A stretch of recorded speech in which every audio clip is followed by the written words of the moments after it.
Yes, ladies and gentlemen, welcome again to another episode of the Straub Sports Show. Big bro here. Oh, he'll be here in a minute. Little bro is stuck in traffic as we speak right now. He is on his way. Current ETA into StreamYard is 5:30, so I'm just going to delay for 11 minutes. We're going to take your calls here on double O. No, I'm just playing. But yeah, I'm gonna stall a little bit. We'll have some fun here on the Straub Sports Show. But thank you for checking in on another cold edition of the Straub Sports Show as we get here a little bit closer to Christmas time. I want to thank all of you who are joining us today. Make sure if you can, you jump on over to the Straub Sports Show YouTube page, and that's where you can find the show live right now, as always, as well as the 216 Sports Network. If you're not on your phone, go ahead and go to your camera, and absolutely your favorite guys, minus the S, your favorite guy here today. Throw your phone up, go to that QR code, scan it, and it'll take you right to the Straub Sports Show YouTube page, which is currently live. And that's where you can find us. You can also find us all over social media, on X at Straub Sports Show, on Twitter at the SBSS. Please save Twitter. Or I'm sorry, please save TikTok. That is the TikTok. Please save it. Leave it alone. Let us have it. Find us on Instagram at Straub Sports Show. More on what dropped this week here in a second on that page. And, of course, the Spotify Straub Sports Show. I just finished up my wrap-up for the Straub Sports Show. I got a podcaster one. I want to shout out to all of you who have been viewing. It is the lowest bit of viewership that we have out of any of our platforms, but you know what? It doesn't matter. We appreciate all of you who have subscribed to us on Spotify, who follow us, who run the show back. We appreciate you all the time. Let's get to our people. Let's get to our friends of the show. First things first, shout out to my guy Austin at Create Your Own Wave Apparel. The stuff for the winter time is blowing up. Austin is debuting something every week. Where do you find it? On his Instagram at Create Your Own Wave 2021. And if you like the stuff so much that you want to buy it, run on over to cyowapparel.myshopify.com. Next, obviously, Ali the Otter and the Falls Rapids, the Straub Sports Show, the official broadcast team for the Falls Rapids. And I'm glad that now I can officially talk about it. Contract's been signed, T's been crossed, I's been dotted, or the T's been dotted and the I's been crossed. I don't care. Our official home stadium, yes, Akron University. I can officially talk about it now, not just unofficially. Yes, we will be up in the booth. I know you've heard us talk about it on the show before, but it wasn't really official. We were playing some spoilers, but it is official. We will definitely be enjoying that. And obviously come out and catch these Rapid games at Akron University Stadium, Info Shizen Stadium. Come check us out. We did debut a new interview this week. My guy Boom, of our middle linebacker, Brian Lumbus, but he goes by Boom. That interview went up on the Instagram page and on the Facebook.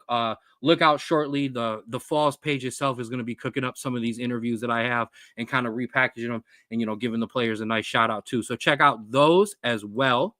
And last but certainly not least here, this is your last week to participate in the Falls Rapids and the Rulers Minute with Rico McGee Christmas toy drive. You can drop those toys off at 2 separate locations, both in Cuyahoga Falls. Rico has a box himself. That box was out. I'm actually looking up Rico's information real quick because I said I was going to have it ready and I didn't have it ready. So now I apologize. But 650 Northville Road, Bedford, Ohio, 44146. That's where Rico's boxes are located. And then obviously we have MK Hair, 2695 North Haven Boulevard, Suite 10 in Cuyahoga Falls, and the Moose Lodge, 918 4444 State Road, Cuyahoga Falls, Ohio. This is your last week. This Sunday is the official toy drive itself. We will be giving away presents to the kids and families in need. I'm not sure who all will be there representing the Falls Rapids, but I will make you a promise, and I will guarantee you there will be players, there will be some coaches, there will be some ownership, there will be representation of the Falls Rapids, of course. So make sure you go and check that out. And if you have some time here as you're doing your last minute shopping and you see an extra thing that you threw in the cart and you wanted to put back, don't put it back. go ahead and grab it for one of these kids who are really, really in need this year. We really appreciate that, and we appreciate Rico joining in and doing his own thing there with them as well. And don't forget, since we're talking about Rico, he is our newest member of the Falls Rapids media team. As your head of media director, king of Falls Media, and I can't remember what was the other title I used because we try to figure out what my official title is. Rico will be joining us. He'll be our sideline personality. We're going to be checking in with him during the games, getting his perspective. One of the smartest football people I know. So there's nobody I want to be kind of having my back while I'm in the booth trying to navigate a game than my guy Rico McGee. So big shout out to Rico for joining us on the Falls Rapids. We're not done yet. Our cookies and our baked goods, make sure you check out Schmoopy's Sweets and Treats. Remember, she consolidated, so you go to that Facebook page. I have given you strict permission that you are allowed to slide in Schmoopy's Sweets and Treats DMs so you can get you some fantastic goodies. This is also one of your last weeks to get your holiday orders in. Get them in. She is cutting you off very soon, and you will not be able to get the stuff for Christmas Eve and the stuff for Christmas, and you are going to be the one that everybody talks about as they drive home because you didn't get the baked goods. On your green side, you have your normal holiday menu, and then on the left side, you got your gluten-free, dairy-free, allergy-free, allergy-friendly menu. So there's no excuses. Get your Schmoopy's orders in now. Free delivery in the surrounding areas, which is a pretty big area. So make sure you get those orders in. Shout out to Paula there for rocking with us on the show. And thank you to all of our, I don't like to call them sponsors because they're friends of the show. We sponsor them. They share our stuff, but we're all trying to get paid ourselves. So these are our friends of the show. That's how I like to describe them. So as we're about to get started, Nick's already ready. We need to revisit Rico's opinion on the Michael Penix pick in the draft now that Cousins is who he is. Yeah. We need to bring Rico on for that, number one, because I know his opinion will be heavy. I do know he's very inclined to stick with Cousins right now. I'm not. I'd be done. I would be over it. I would be ready to move on to Michael Penix Jr. He showed you enough in the preseason that if you hadn't paid that contract to Kirk Cousins, he wouldn't have played. If Kirk Cousins was just already there and under contract, Michael Penix Jr. would have started the year and they would have traded Kirk Cousins. They were loyal to the contract that they signed. And yeah, not a great situation there. I do have good news. Sitting in the queue right now is little bro. So that means before I get started, I did stall enough that when we get into the big news of the day that we have to talk about here on the Straub Sports Show, Straub will be ready. Straub, you ready? Let's do it. There he is. Welcome everybody to the Straub Sports Show. Big bro here rocking with little bro. Little bro, how you doing? The more and more I drive on I-90 and Dead Man's Curve, the more and more I want to completely demolish it. I completely understand, my guy. Well, you didn't miss anything other than me That's going good. through all of that stuff. Do you want to talk about that real quick while we're wrapping it up? Nick threw it out there. It's a good way. It was a good way to get rolling. So are we talking about Michael Penix then? Yeah, real quick. I mean, listen, very talented guy, but I think I've said this on numerous, shows that regardless of the talent he has right away, I believe all quarterbacks, especially given the right circumstances like the Falcons kind of were, give him a chance to sit, give him a chance to absolutely learn from Kirk Cousins. And in terms of being able to now come into a system, maybe next year, maybe the year after, depending on kind of what that situation is in Atlanta, he is now going to be even better, even if that means, not wasting the season at Atlanta, but in terms of just kind of giving them a season and not having to play him right away, which could honestly, if we've seen numerous occasions in the past 10 years, just completely kill a quarterback confidence, their rhythm, everything like that. So I think it's exactly kind of what he needed. I agree. First things first, what up, Daniel? Getting in here this week. I knew you'd be in here under the regular account, but you already know you're rocking with the boys. And listen, I love to do this show our way. And part of the way that we do this is let's be real. There are no new ideas in sports radio. Everything has been done. Okay.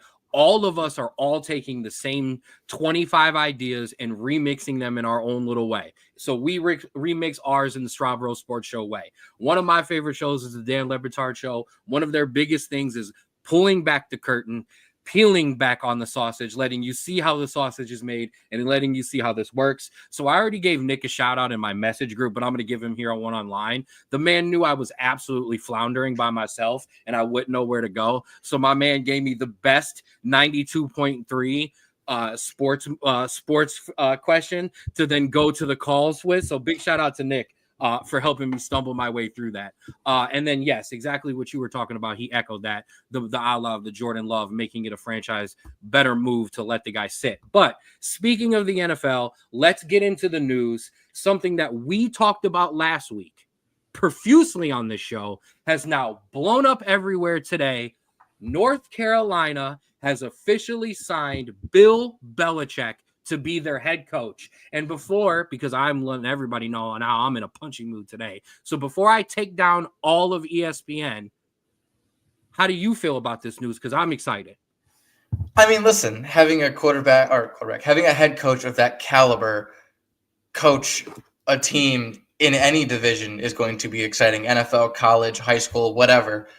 But I think it also gives us a chance to kind of see because like I said, I think we said this last week, we've seen so many college head coaches go to the NFL where we kind of have an idea of the type of coach that needs to be in college and how successful or how they tend to be to succeed at the next level. We've only seen a handful now, and it's starting to increase, obviously. We've only seen a handful of NFL coaches go into college. And so I think this will be a good measuring stick to see kind of what kind of head coaches are going to succeed on the college level. Because we've seen Bill O'Brien. Bill O'Brien's this big rah-rah guy. He's this guy that's going to get you in and do this. Bill Belichick's not that guy. He is a very kind of down-to-earth level guy that's going to give it to you straight and be like, no, we have to compete on a day-to-day basis. It's your job. And how is that going to translate to the college level? And I think that's what I'm more interested in, more than who he's going to bring in and NIL money and all that. Minus the rah-rah. Do you know who else does that? Coach Prime. Sure. So here's my problem, and this is where I said I'm going to take down all of ESPN. Not all of it, but I heard this so much this week, and I'm so tired of it. This job is beneath Bill Belichick. Bill Belichick has to be in the NFL. How if Nick Saban walked away from NIL money, how is Bill Belichick going to deal with it? Well, first of all, to say a job is beneath somebody, I think is a little. I'm going to criticize that because who the hell are you to tell the greatest coach of all time what job is beneath him? Second of all, his dad coached at North Carolina, was an assistant. So a job in which your dad is in the same profession as you, and you want to go back to coach where he coached, it's literally the opposite of beneath you. That's bringing it full circle. That's what that's called, people. And then on top of that, Bill wants to coach. He comes from a professional organization.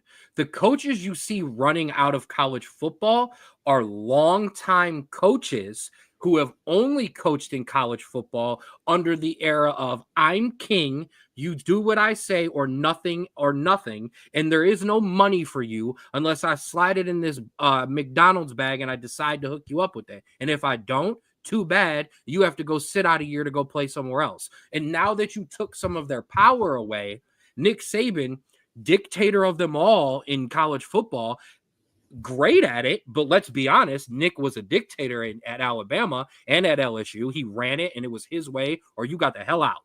Once you took the get the hell out away, Saban couldn't do it no more. Bill's always dealt with that. He's always dealt with grown adults. So I don't think there's a problem there. Also, this is the prime point that I kind of brought him up for this reason. And Dan Orlovsky kind of articulated it in a different way, and I like the way he articulated it. For the most part, kids want to go play football in the SEC. After that, he said they go play for coaches. Now, I disagree because No offense, you have Ohio State, you have Notre Dame, you have some school, you have Texas, you have Yeah, schools for that the are brands most in part, themselves. Texas SEC now. Oh, that's very true. But you have schools that are brands. So yes, but for the most part, kids want to go play in the SEC and then they go play for a coach. If you're gonna go play for a coach right now, I want a guy who's done it at the NFL level and who can get me there. Who are the two names in all of college football that can put that on their resume above all? That's Coach Prime and that's Bill Belichick. That right there alone is going to bring in recruits. And I'm going to make this guarantee right now. North Carolina will be ranked at some point next year, and North Carolina will make the college football playoff within 3 to 4 years. The ACC is weak. Now, I do like the ACC is absolutely weak. However, like I said, thanks to Nick for bringing this point. He's going home. That can never be downplayed. That's not beneath. I think the biggest thing is that I don't know how that attitude translates to college kids. It could be fine, but I think college kids need especially the ones that aren't going to go to the NFL, because yes, obviously you're going to want players players are going to come if they want to go to the NFL, but I don't know, you got about maybe at best every year, and it's the top talent or top schools, 10 players that go to the NFL every year. You fill out a 50 thing roster with probably about 30 seniors. So the issue I think is it's not going to be the kids that are going to make the NFL because they're going to be grinding mindset's going to be fine. Walk on, are you going to want to go to North Carolina? Well, are you not even the third string walk on? Are you the starting linebacker that's not going to make it to the NFL? Are you going to be motivated enough by that guy who's just do your job? It's yes, more than likely. But they might not getting. Well, they are kind of getting paid for it, but not as much. And two, it's a kid mindset of sometimes you need a coach that's going to get you motivated and leveled up like these college coaches are. First of all, buckle in, folks, because this is already going to be a long show because this back and forth is already too good. So Bill kind of addressed that on McAfee. He said this is going to be a pro pipeline for guys who can make it to the NFL. We are going to develop that talent and get it to the NFL. That right there is going to buy you not just 5 stars, but 3 and 4 stars. A kid like me coming out of college who was like, man, I know what I'm doing, but I need some coaching. I need coached up. They're gonna go to that guy now because that guy might be able to take me a 3-star, a 2-star, a 4-star and a half or whatever, and turn me into a guy that can do it. And I don't know if he's talking about us, but I mean, if there's a problem, don't watch. It's that simple today. I got the smoke for everybody who want it. So that's how I feel about that. Let's keep it rolling on the news though, because we've got hot stove news. I got my Guardian shirt on. We got to talk about the Guardians real quick because there was some major things that happened this week. But quite before that, Juan Soto, my guy, signed a 27-year, $947 billion deal with the it doesn't help if you take the camera off, but you don't mute yourself. Just for the record, love you. But Juan Soto signed for an astronomical amount of money in an astronomical amount of years. I'm dying over here. I'm sorry. No, that's okay. All good. I had a thing in my eye, and then I bled it, and then I coughed. It was awful. All good. Juan Soto, 27 years, $947 billion. So, yes. Juan Soto, fantastic player. Absolutely. You know who was a really good player back in the day that the Mets decided to sign in free agency and ended up regretting that decision? That was Bobby Bonilla. So, listen, I completely understand having a player of that caliber now signed to a long-term deal, but good Lord, if you do not learn from your mistakes in the past, you are bound to replicate them And I feel like that is kind of one of those moves, if I'm being honest, because 15 years is a long time. Oh, do you want to give like the actual details of the contract? 15 years, 765 million. There we go. So 51 million a year, I want to say. I was kind of close. You are the million, billion, yada, yada. Okay. Now, get that out of the way. Let's talk about our Guardians. Our Guardians made some moves. Let's talk about the trade first. Then we will get to the other one. We traded Andreas, Platinum Glove winner, Andreas Jimenez. I already know what your feelings are on this. And just by that comment. In Sandlin to the Toronto Blue Jays for Horowitz. And Horowitz, we then flipped to Pittsburgh for 3 pitchers who I didn't even bother to write their names down because that's terrible. On my part, yeah, I know. I don't know. So, for those that actually want an apt description of the trade, because Ken has already decided that he doesn't like the trade for some reason. Our first trade of the night was Andres Jimenez and Nick Sandlin for Spencer Horowitz and an outfielder by the name of Nick Mitchell. He was drafted this previous year. That was the first trade. The reason why it was still being announced a little bit later is that Spencer Horowitz has now been traded immediately right after to the Pittsburgh Pirates for MLB starter Luis Ortiz, 3.3 ERA, as Nick points out there. Josh Hartle, which is I want to say a single A guy as well, maybe a double A guy. Mm-hmm. And Michael Kennedy, who was, again, drafted out of Wake Forest this past spring. So a fourth round pick. I did do my research. So, and coming off one of his best years as a sophomore. So in actuality, for trading Andres Jimenez and Nick Sandlin, we got Nick Mitchell, Luis Ortiz, Josh Hartle, Michael Kennedy. In essence, we traded a Gold Glove, yes, second baseman who really was struggling to hitting the past 3 years, and a reliever that at his best was a spot short reliever for a starting pitcher that is now coming off his best year, an outfielder and 2 pitchers that probably in the next 3 or 4 years will be banging on the door in AAA and even the majors. So while Himmy hurts because we as a Cleveland baseball fan, we love a good middle infielder with an amazing glove. That it's Asdrubal Cabrera. You know what I mean? It's Omar Vizquel. It's everybody. God, you're so young. You said Asdrubal Cabrera first. You have to, I was going in order. You have to look at it in terms of more of a need. You have a logjam in your middle infield when it comes to the minors with Angel Martinez, with obviously Bazana coming up in a couple years, with possibly Rito in there as well. Possibly this year they're talking about now. We'll see. He was betting a 238 in single A. We're going to give him some time. So you could use that stat. Love you. Oh, my God. And so you free up some space to potentially re-sign some guys like Juan or sign up another pitcher in free agency. And now you've also upgraded your pitching staff as well. While it's possible we could have gotten more, I don't believe that the way Andres Jimenez was batting was allowing us to get more than we could have got from him. And I truly believe if we would have kept him a year or 2 later, we would be screaming for us to trade him because he's worth $20 million batting 220, 230. We sold high. Yes.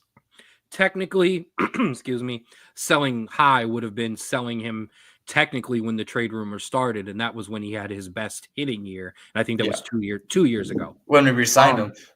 Yeah, when we re-signed him. I mean, at the time, everybody said it was a deal, just for the record. Everybody said it was a steal at the time when we signed him. But I am okay with this. You're getting rid of a guy who saves and takes runs off the board. That's always something to look at. However, we have talked about this for years. What we lack in depth in outfield in the minors, we have a beyond surplus Yes. of middle infielders that are coming up and are better hitters than Andres Jimenez. It's time to give these guys some play. What Nick is talking about is what I want to address finally. The reason this is the reason you do this move and you go and get Ortiz, number one, here's how you can judge a trade. Pirates fans are pissed. Yeah, they are. They are not happy that they traded that guy. Okay. And neither are Blue Jays fans, honestly. Right. That they got rid of Horowitz, which is weird because, I mean, I was not young and a hitter. That's what we were getting back. This whole conversation was getting flipped upside down. But I like it because the other Guardians news is we re-signed Shane Bieber to a 1-year deal, a 1-year deal with a 2nd-year option. Okay. That is big news. The bigger news within that news is that Shane Bieber turned down bigger offers from other clubs because he wanted to come back to Cleveland. Jose Ramirez, the same. That is huge. That leaves you the potential that if you save some of this money and you do it right, when Bieber comes up next year and he does want big money, he might come back to you again. Yeah, I mean, that contract's definitely a prove-it contract. I guarantee you it was something along the lines of there was probably a minimum amount of money that if he was given by another team, he would accept. It didn't reach – it was still good money, but he didn't reach that mark. And so he went, I'm going to go back to where I know the fans love me. I have a great pitching staff. I can get back kind of where I need to be. And then the next year, I can take that money if you need. And like you said, we can potentially go for him. I highly doubt it, if I'm being honest, because if this man has a good year, the Yankees and the Dodgers and the Mets are going to be throwing $500 million at this guy. So deservedly so. But absolutely. But this is exactly what we're okay with. Give us this year. We have players now. We know we have a team. Let's now go. Yeah, hopefully he's ready. Don't rush back. You're good. Oh, no, he's not going to be good. Let him. Yeah. Take your time. And then Horowitz, yeah, essentially a David Fry type player. And no disrespect to David Fry, I don't want another one. David Fry is good. Well, I don't need another one. Okay, so hey, please come back soon. Excited. I'm excited for it. What I'm not excited for is all of the trade Josh Naylor next talk. We will get to that when something does indeed happen, and then I will not be happy. Just getting that out the way. Don't care what the return is. I won't be happy. But that's enough news. We've been a half hour deep into the news. That's a lot of news. Let's give away some awards. Let's start with our Boneheads of the Week. It is your Straub Bruh of the Week. And I go first. And mine this week is everyone, because I'm just that guy today that I'm ready to just go at everybody. No. You know how we always talk about family on this show? Well, it's family related for my bruh of the week. Now, we tend not to criticize college kids too much, let alone high school kids. But I think it's time that somebody sit down and have a conversation with this young man. Okay? My Straub bruh of the week is Chase Herbstreit. Yeah. Son of legendary Buckeyes quarterback Kirk Herbstreit. Now, we talk about sons sticking to their father's legacy and going to their alma maters, but as someone who now has a son of his own and completely reversed my thinking that I was going to make him train and be a soccer player from the minute he could walk. I just kind of let him do his thing. He plays soccer. He's going to play baseball. He plays sports, but he does his own thing. So I'll let him forge his own path. Now, however, he has to root for Notre Dame. He has to root for the Cowboys. He has to root for Manchester United. And he has to root for the Guardians. That's just law. That's how you come up in my house. When you become a grown adult, you can pick your own teams. Until then, you root for my teams with me. I indoctrinate you into that way. But Chase took a different route. Chase signed his letter of intent this week. And of course, he chose Ohio State like his dad. Nope. He chose Clemson like his brothers. Another top school with a good coach. Nope. Chase Herbstreit signed his letter of intent to arch rival Michigan. Dude, what are you doing? So, listen. It is this is hard for me because I am very much listen, live your own life, do what you want, yada yada. And also, Michigan is one of the top public schools when it comes to education in the country. Like, fantastic. Okay. But he's not going there as a lawyer or a doctor. A part of me also feels this is a little bit spiteful. This is a little how does it not feel like that? Although we have to see every week that Kurt travels all over the country to get back to his son's games, and you repay him by becoming the quarterback at his arch rival's team. It's not great, man. Who raised you? Apparently, your mom. No, I'm joking. But yeah, that's a strange one for me. Like, I'm all for it. Like, Dad once told us, "Hey, look, man, if you got a free ride to Michigan, I would support you." He never said he'd root for Michigan, though, just for the record. True. And he's not on the show this week, so because he texted me that he would, and good luck this week. So we'll bring this up next week. But he always told us, well, if you ever got a free ride to Michigan, I wouldn't tell you no. But he never told us he'd be in the stands wearing maize and blue. Okay, but he also knew neither of us were going there for athletics. Okay, all right, maybe I would have been like the 7th stringer on the C team for the soccer team. But like, let's be real. So if we were a D1 athlete, that would have been like Ohio State, Buckeyes, or out of the Big Ten. So no, that one sat wrong with me. Your turn. All right, so we're not going to put that up because Daniel is actually having the same bro of the week as I am. My Straub bro of the week is Ohio State Representative Josh Williams. Josh Williams is a graduate of the University of Toledo, where he received his GED from their law school, but decided that his allegiance to a college he never went to is more important, as he has introduced a bill that would, quote, violate the section, or would, quote, no person shall plant a flagpole with a flag attached to it in the center of the football field at Ohio Stadium of the Ohio State University on the day of college football competition, whether before, during, or after the competition. Whoever violates this section is guilty of a felony of the 5th degree. Josh Williams, come here. You don't want your flag planted on the stadium? Don't lose the game.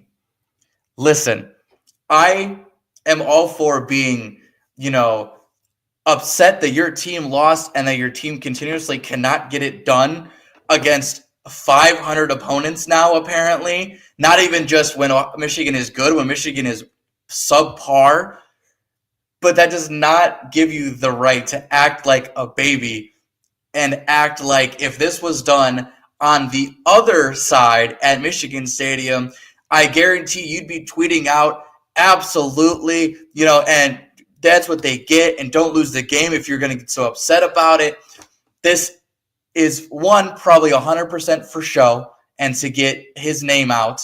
But two, even if it is, it's childish and it's stupid, and you need to grow up. It's childish. It's petty. It's bullshit behavior to be going on in our legislature when we have real problems in this state and in this country, but we'll stick to our state. And here, because I didn't know this, so we'll add this ad. He denied a bill giving free hearing aids to kid in the same week. So on top of the fact that you care too much about a school that you didn't go to, although I'm going to be less to criticize you that much as I'm the resident Notre Dame homer, and I went to Notre Dame College. But not only do you care too much about your own job, you care more about a school that you didn't go to. You also don't care enough about kids who need hearing aids to allow them to have hearing aids. So not only are you a Straub bruh of the week, you're the jackass of the week. Congratulations. Also, a way to get around the bill, as I read it, you just take the flagpole off and you lay the flag over midfield. Problem solved. Which is actually probably more disrespectful. We're talking Mike Tyson over Shawn Michaels at WrestleMania. So, yeah, throwing it back for you kids. Get off my lawn. Okay. Now, it's time for your Straub Bro of the Week, presented to you by Create Your Own Wave Apparel. Don't ride the wave, create your own wave, and become a Straub Bro of the Week. Strabo, keep us rolling. Yep, and mine is very short this week. I'd like to give love as a watcher of Group of Five football when I was in college, because that's where my college was at. One, love to the College Football Playoff Committee for having a section of that, giving a Group of Five team an automatic bid. Love it. I do love that, because it gives them at least a chance to show what they're about, and it never used to be that way ever. So shout out to them. But now that we kind of have the final rankings, we'll talk about it, and everyone kind of knows it. Shout out to Boise State for being that Group of Five team and pushing through, and only losing to Oregon by 3 points. And finally, because I always have to do it for Straub Bro of the Week, shout out to Ashton Jaunty, 209 yards, 32 rushes, and a touchdown, including a 75-yarder. Absolutely fantastic. Ended, at least this before the playoffs, ended 3 yards shy of 2,500 yards, 29 touchdowns. Insane stats. But shout out to all of them, because I love me some Group of Five football. Listen, I love me some good 1 versus 2 big matchups. But listen, watching Memphis back in the day and watching them just kind of their spread offense and all that while being at Cincinnati was always a joy. And so I will shout out at least everyone involved in making this happen. I love it. There's actually now, and we'll talk about it in a couple minutes, but there's been a real push now, almost anti-Travis Hunter backlash. Too much media hype, and now couple of these guys are way late to the Ashton Jaunty train, but they're jumping on now. So, yeah, but we will get to that, and that's a lot of people feel that way too. But we will definitely touch base on that here in a second. Okay, my Straub Bro of the Week, first one, and this is going to become a thing as I start to as we get in the mix here with the Falls Rapids. I'm going to start giving out some love to some local talent around here. My first one is to Jack Demand, son of one of our best friends of the show, Daniel Demand, our Falls Rapids owner. He was supposed to be interviewed this past week for his wrestling match. Unfortunately, I wasn't able to be there. 100% on my fault. Jack, you will get your interview. I don't break that promise. But a big shout out to my guy. He is wrestling for Falls Wrestling, all-star group, 70-pound division. Keep it rolling, Jack. We got your back. And like I said, we will definitely get that interview in. My other Straub Bro of the Week, we match. Around this time last year, I gave this award out. When everyone else criticized them, I had their back, and I have their back again. To the College Football Playoff Committee for having the cojones to do the right thing and getting Alabama and Miami up out of here and putting SMU in, because SMU deserved it based on their criteria that they were given by the chancellors and the commissioners of those conferences. Now, if they want to fix it, fine. But in the meantime, that's who deserved to go in. And last but certainly not least, this popped up in my Facebook memories this week because I had shared a tribute, because at the time it was someone who meant a lot in me reading about soccer and growing up and learning about soccer. But this is the anniversary of us losing Grant Wall. He was an outstanding American soccer writer who was an advocate for the game of soccer, for the women's game, and for the LGBT community as partnership within that game as well. What Grant did made it possible for me and Andrew to be able to have a footy segment at the end of our show that anyone would even care to pay attention to. So rest in peace, Grant. We miss you. You were someone who has not been replaced in the soccer community and never will. And if you would like to, he's one of the people that go back and search some of his articles, because there's really great stuff to go back and read. Absolutely. Yeah, I knew you would like that one. So those are our honorary Straub Bros of the week, presented to you by Create Your Own Wave Apparel. Remember, don't ride the wave, create your own, and become a Straub Bro of the week. All right, bro, let's talk a little bit of Cavaliers. Okay, and the reason I say a little bit of Cavaliers is just because of the kind of the same thing we have talked about in the past. And I'll just be honest, I don't really care about the Cavaliers until football's over. I mean, it's not that I don't care. It's just, listen, it is a long season, and there's only so much you can talk about the Cavaliers other than, yes, they're winning. Yes, they're playing well. I guess the only thing is that Max Strus comes back on Friday, and so that'll be a good bump. Yes. But other than that, kind of just keeping it pushing, you know? Yeah, 100%. 100%. Keep it pushing. They're going to lose some games as they try to get Max Strus incorporated in the games, in the offense, in the rotation. Yeah. Shut up and don't start panicking. There's no need to panic. When they get rolling again, things will be right. So, yeah, we're going to skip a little bit of basketball. I know. But let's get to the things everybody wants to talk about. And let's talk about the NFL. You know Daniel wants to get to it. He wants to talk about his dang Steelers already. Okay, so let's talk about the NFL. Let me switch the banner out. Boom, we'll get rid of that. Now, here are your storylines as you go through those scores. Derek Carr is now week to week with a hand injury and a concussion. The Eagles are bickering and fighting each other throughout a 9-game win streak. They are fighting more than the Cavs and than the Browns and the Cowboys. And I do apologize, Nick. I know my guy Nick. There is no bigger Cavalier homer than my guy Nick. My guy Nick watches pregame, the game, post game, the post game. Okay, so nobody is dedicated to the Cavaliers than my guy Nick. So Nick, I promise I will make this up to you. You will get a 45-minute Cavalier segment coming here soon. 45, good Lord. No, I don't even know if I could do that. But back to what we were talking about. So the Eagles are fighting on a 9-game win streak. Josh Allen is the MVP, and I don't want to hear it from anyone else. Better than Patrick Mahomes right now. Speaking of Patrick Mahomes, the Chiefs just continue to find ways to win and doink all the way around. And then, yes, this is a very important point. The Jets need to be studied because I don't remember a single team in the history of football that has had this much talent on one team and suck. Okay, I was going to say, I thought you were going to go with find ways to lose, and I was like, I remember them. They're the 0-16 Browns, but yeah, no. Well, the issue is you can have all the talent in the world. One, you don't have a game plan, and two, you have a bunch of selfish players on a team like the Jets do and kind of like the Packers did right before Rodgers left. You are going to lose. That is how it is. They are poorly coached. They are poorly disciplined, and that trumps poorly quarterbacked.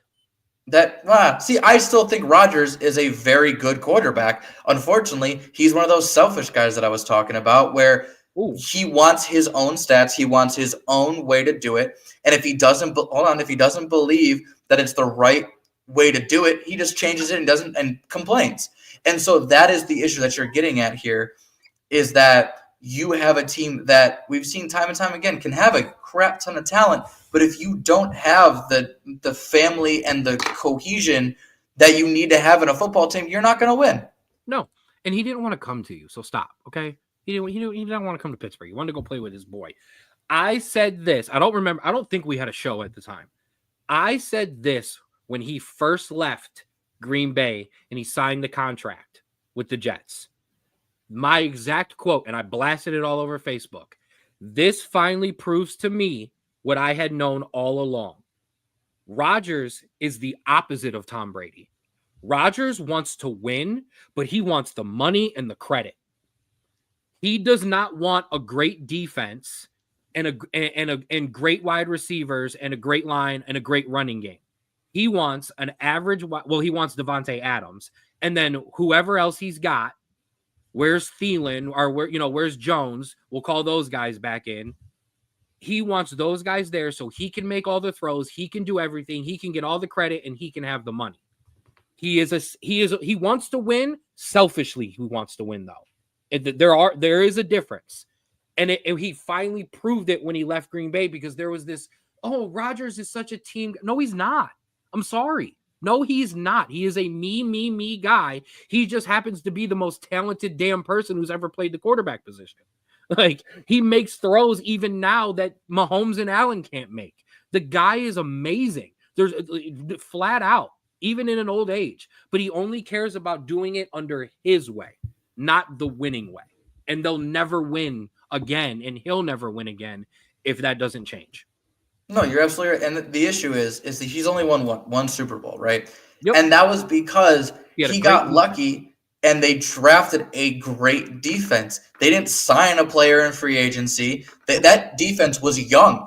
Mm-hmm. That's the thing. And then the issue is when they finally got to the time where they needed to re-sign those guys, Rodgers already had a massive contract, and so did his receivers, so they couldn't sign anybody on defense. And that's when everyone was like, "Oh, Rodgers has never gotten a wide receiver drafted in the first round." Yeah, because they've continuously had to replenish that defense because they can't re-sign players that are good on that defensive side. And so when he's complaining like that, and then goes to New York where he has Garrett Wilson, now he has Devontae Adams, and they still can't get it done. You have the best defense in one of the best defenses in the league. This is the problem is you don't have this, hey, let's figure this out. It's no, I'm making my money. Whatever happens, we win, we lose. It's getting tiring. It's getting really tiring because you see stories like this happen all the time. 100%, man. I'm with it. All right. So let's run through the rest of the scores. Green Bay lost to Detroit in a wild one. Speaking of cojones, man, the cojones on Dan Campbell, but actually Jared Goff, because Jared Goff was the one who rallied to go for it on the fourth down. Dan Campbell just rolled with him, but the Lions took care of the Packers 34-31. And okay, Daniel, get on it. The Steelers took care of the Browns 27-14. Was only really a contest for early on before the Steelers. Yeah, about a quarter before the Steelers took over. But we'll let Daniel get all his shots in while we run through the rest of the scores. Excuse me. The Saints took care of the Giants 14-11. What a weird score. The Vikings snoozer, right, hammered the Falcons 42-21. There needs to be a quarterback change in Atlanta. We talked about that a little bit on the top of the show. We won't revisit that one now. The Buccaneers took care of the Raiders 28-13. Eagles over the Panthers in a scary close one, 22-16. If Sebastian Legette doesn't drop a ball, Carolina wins that game. Speaking of snoozers, Jacksonville over the Rays over the whatever new baseball team's coming to Tennessee, 10-6. Aforementioned Jets lost to the Dolphins 32-26. And then as we keep it rolling, the Seahawks took care of the Cardinals 30-18. The Rams beat the Bills in a wild shootout 44-42. 49ers over the Bears 38-13. Chiefs doink one through the uprights to beat the Chiefs and win the division 19-17. That team just continues to I don't understand how, like, I've seen teams get so bad luck. Like I said, the Jets, the Browns, I have never seen a team be this consistently lucky. And I'm not going to say it's the refs buying them the games. They've had some calls go their way, but I don't think it's intentional. I think it's just luck that happens. But then you have them blocking a kick at the end. You have them teams missing a kick. You have them making a kick. It's insane. They lead. I'm sorry, they don't lead the league. They have the least. Hold on, wait till he finds out I'm a Cowboys fan. It's only going to get worse. They are the least explosive plays in the NFL. They have statistically the least amount of explosive plays in the NFL. Yet there's no more dangerous team come fourth quarter than that team because they will find ways to win. Mahomes made an amazing throw on that drive, just hopping up in the air and throwing it over the line. And then the improvised play to Travis Kelce, which don't even seem improvised anymore. It just seems like one of their plays is, hey, while I'm scrambling around, just stop for a second while everybody else moves. Like, I think they just do that. But yeah, I agree with you. I've never seen a team get this lucky. And then in your Monday night snooze fest, America's team turned into the Cleveland Browns as the Bengals beat the Cowboys 27-20. All I know is I was very young. I don't actually think I was young when Leon Lett decided to not let it go. And then I'll answer Daniel's question when we're done with the slide. When Leon Lett decided to not let it go against the Dolphins and blew a game, and then I'm playing Xbox and I look up and I'm like, oh, we blocked the punt. I said, we're in this game. And then all of a sudden, because I can't hear, I'm just yelling at the TV, Why don't we have the ball?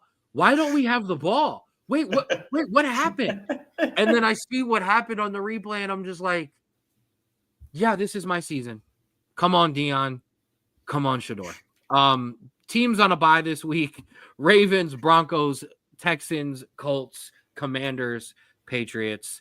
And then let's get to this week, and then I will get to Daniel's question because I agree with him.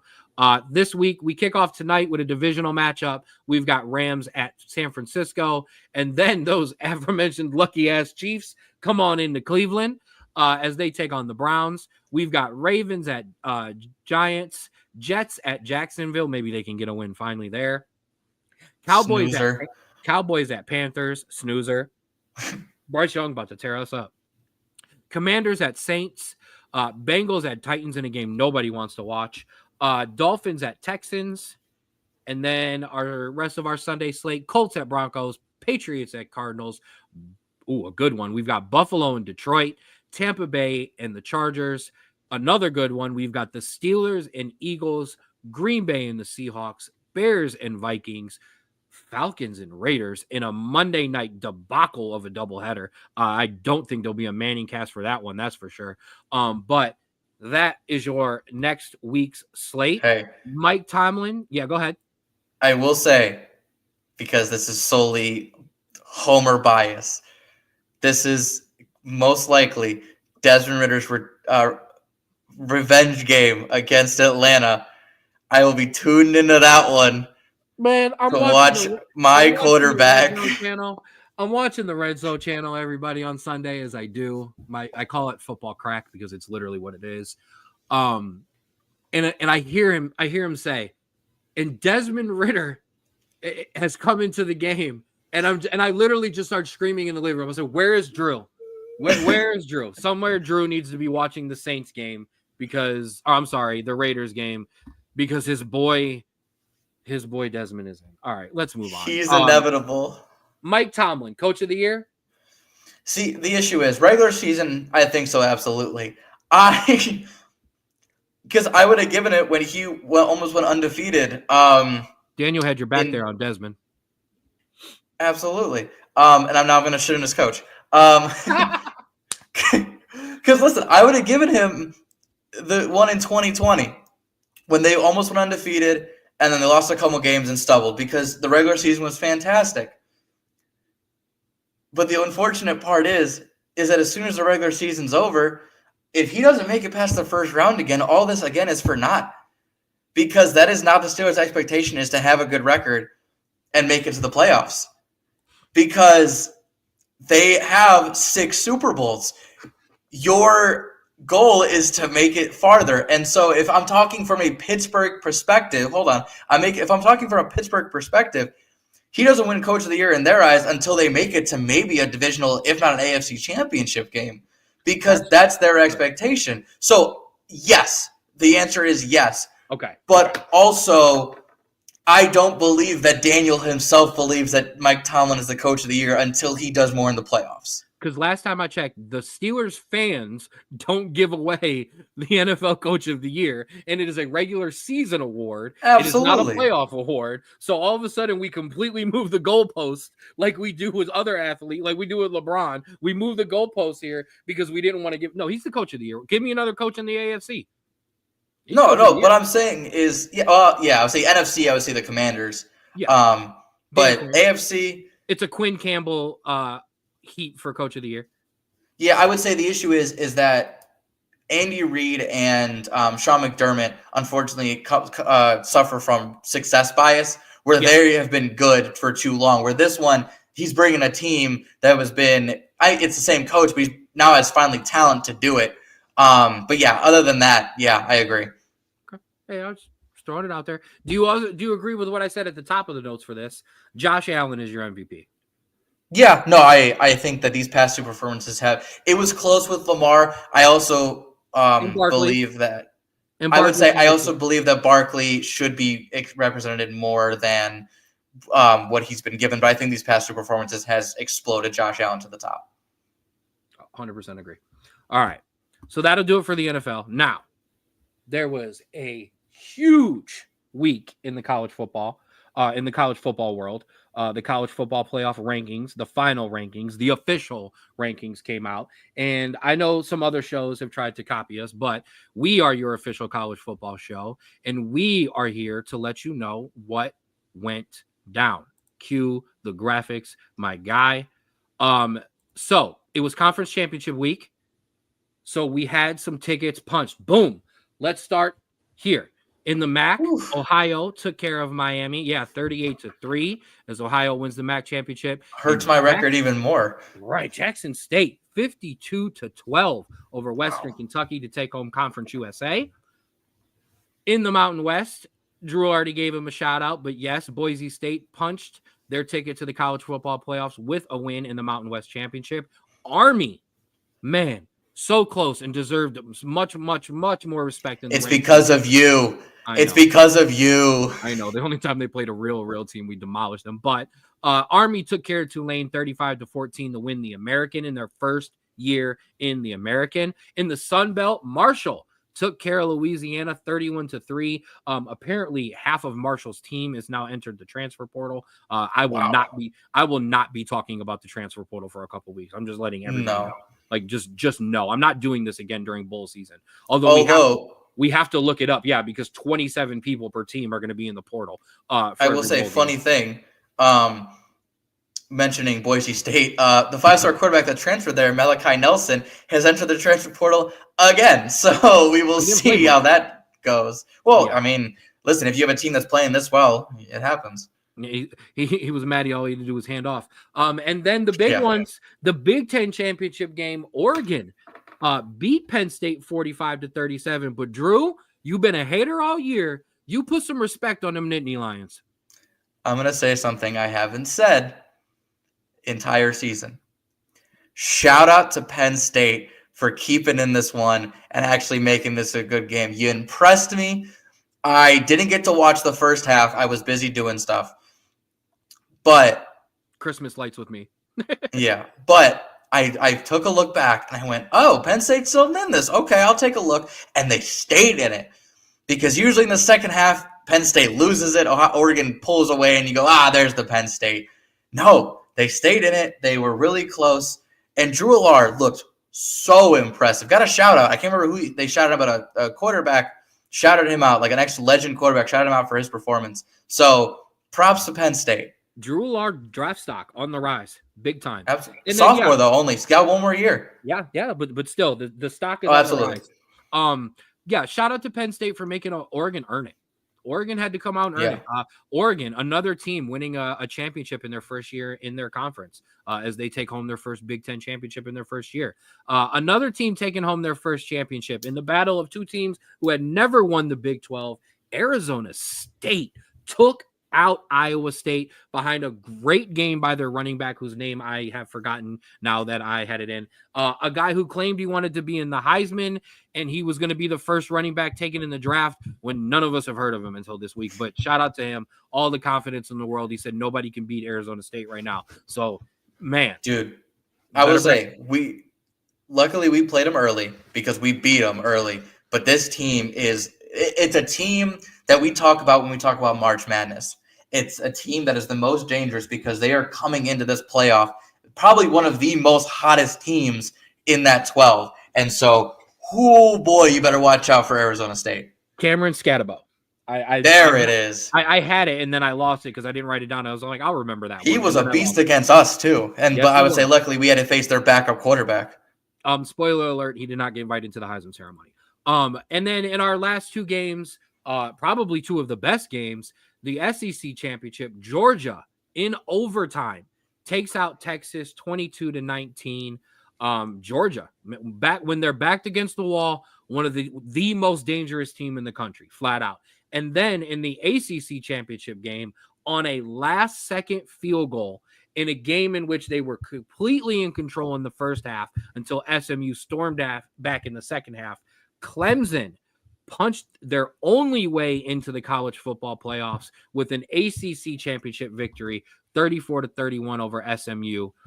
Two great games there, one of which we watched during the carousel ride my son took at the zoo. Shout out to the carousel for taking so long. We got to watch overtime of the Georgia-Texas game. Well, I will say I want to see how Carson Beck with that separated shoulder looks now because listen, he came in there for the final play and literally was running on the field with his arm to his side because he couldn't lift it and Right. had to hand the ball off. No But also, timetable for a return right now. yeah. So but also on the other side, props to SMU. Oh yeah. Um, I know it looked bad and they looked severely just not prepared for a Clemson team that has been in this moment a thousand times, but they made a game of it and they came back and almost won the dang thing. And so props to them for coming back and honestly showing that they deserve to stay in the college football playoff even with a loss. All right. Speaking of the college football playoffs, let's get to it. There's your official graphic for the college football playoffs. The bracket is set. As you see, or as you have heard, or as have been drilled into your mind like you have been in school for the past week, the top 4 seeds, which are conference winners, get first round buys. So obviously Oregon being the only undefeated team and the number 1 team in the country, they get that number 1 seed in a bye. Georgia being the second ranked team in the country and winning the SEC, they get a bye. Then obviously followed by Boise State and Arizona State as they were ranked higher than Clemson. So they get those buys. Your other conference championship winner did get a home game. That would be Clemson. Now, those other no, they did not. I apologize. Texas got that. Now, everybody on the other side there who's playing, those games go as Ohio State and Tennessee. Tennessee will travel to the Horseshoe. And a lot of people have said Ohio State is the one team that maybe didn't want a home game, as the last time they were at Ohio Stadium, they were beaten, beat up, and booed. The 3 Bs that you do not want to have rolling for you. We have Texas and Clemson. Texas will host Clemson, and a lot of people are all of a sudden talking about how Clemson is one of the hottest teams in the country, but I don't know. I don't know if I want to be taking on a Texas team that just got beat by Georgia and is not very happy and has something to prove. In our 6-11 matchup, SMU still gets in. They will travel to almost called it College Station, to Happy Valley to take on Penn State in what James Franklin said will be a whiteout and hopefully we'll have snow. And then in our last matchup, which will absolutely have some snow, number 7 Notre Dame host in-state rival Indiana. Although it's hard to call us in-state rivals when I think we haven't played since like 1950 something. But I mean, we're in-state rivals. So what is your most intriguing matchup in the first round? Well, first, I want to say that top half of the bracket is brutal. Oregon is the number 1. We're going to talk about this because I'm going to borrow from my man Kirk Fowler, one of the best in the business, and tell you how to fix this. But Oregon is the number 1 team in the country, the only team undefeated, and they were given a just brutal path to the championship game. And I mean, but like the issue is that's how you're supposed to do it because now, regardless of who wins, you get most likely the lowest. If all the top team wins, you get the lowest seed. So it makes sense. But like you have Ohio State and Tennessee, 2 absolutely explosive offenses that could also play some defense. You have Clemson, one of the hottest teams other than Arizona State right now, facing a top tier Texas team that I feel like even facing a hot team could beat everybody. Whose And only then, losses are to Georgia. yeah, and then those 2 teams have to play the hottest team in the nation, I think, right now in Arizona State. And then if whoever wins that has to play either the top team in the nation, Oregon, who's undefeated, or a team that's potentially going to beat that number 1 team. It's absolutely ridiculous. But Kenny, I do have a question for you. Don't call me that. I'm sorry. I have a question for you. It's okay. How scared are you of Boise State when you play in the quarterfinals? Oh, wow. Wait a minute. Boise. Oh, wow. You got me all the way down. You got me over Indiana and Georgia. Boy, you better slow down. Oof. How do you feel about your Indiana, then maybe Georgia, then maybe even anybody in that next 3? Straub, full screen me. Full screen you? Full screen me. Hold on. Let's bring the smoke. I want it. I want all of it. And Marcus Freeman, I trust. Let's go. Indiana, Georgia, Boise. I don't care. Okay, but thoughts on your first round matchup? What? I want your thoughts on Indiana and Okay. how you believe, like When I legit thoughts, not your when, rah when I said stuff. full screen, man, I only meant to go here, but it's okay. I was giving you the floor. So I don't want to be cocky here because the last week we were matched up with Alabama and I was kind of scared. I'm not gonna lie. I'm not gonna lie. SEC teams are scary. I ain't scared of no Big Ten team, bro. Okay. I would have taken Penn State. I would have taken Indiana, and I would have loved a rematch with Ohio State. I'll tell you how soft you are again, Ryan Day. I'll have 89-year-old this year, Lou Holtz, come and tell you how soft your team is. Okay. Here's the only problem. It's now all there for Indiana. No respect. Everyone just loves Notre Dame in this state. They don't care about us. We have to go there. No, woe is us. The only thing, though, their own coach admitted that they had a problem with noise. It's going to be noisy in South Bend, too. Now, the cold, the weather, that is nothing. That's Indiana. They play in literally the same exact weather as I do. So everyone joking how it's going to be cold in South Bend, that is irrelevant. It'd be cold if we had to go to Indiana too. It's the same weather pattern that's coming through. It's the same damn state. So I don't know if Indiana's ready. I know we're ready. I know we're ready. So one, from experience, you do sometimes have a problem of letting away fans enter your stadium. It's a destination place. Yes, we do. So it's an issue of you gotta. Will it be a home crowd? Yeah, that's and Well, will it lean more towards neutral? Well, it's also not fair when you're playing a team that only has to travel an hour to get to you too. But I'm just saying, so it's possible that home stadium effect kind of neutralizes itself, but you never know. Yeah. Two, yeah, you just have to play discipline like you have all year. That's the key. Listen, if you win and you go to play Georgia, yeah, you might have to pull some tricks out of the bag on that one because it's going to be a little bit more of a challenge. But you play your game, you play your disciplined game at home, and you make sure you silence those away fans. You're fine. Run the ball and play defense. That's it. That's what we've done. Look, man, I'll be honest. Notre Dame is sometimes the team that I pull out less predictions and analysis of pregame because I do not want it to come back and bite me because it's the team I care about the most in my life. Okay. I think we can beat this team handily. I really do. If we play the way, the only thing is they have some wide receivers that can test us. That team is watching tape from that USC game all week. Okay. Where they got torched. Still won the game, but got torched. Yeah. And the same mindset will be there, though. Guys, if you just hold them a couple of drives, the offense will take care of business. So we'll see. I am excited as hell, and I am excited as hell that I have the Friday to myself. That game is Friday the 20th at 8 o'clock.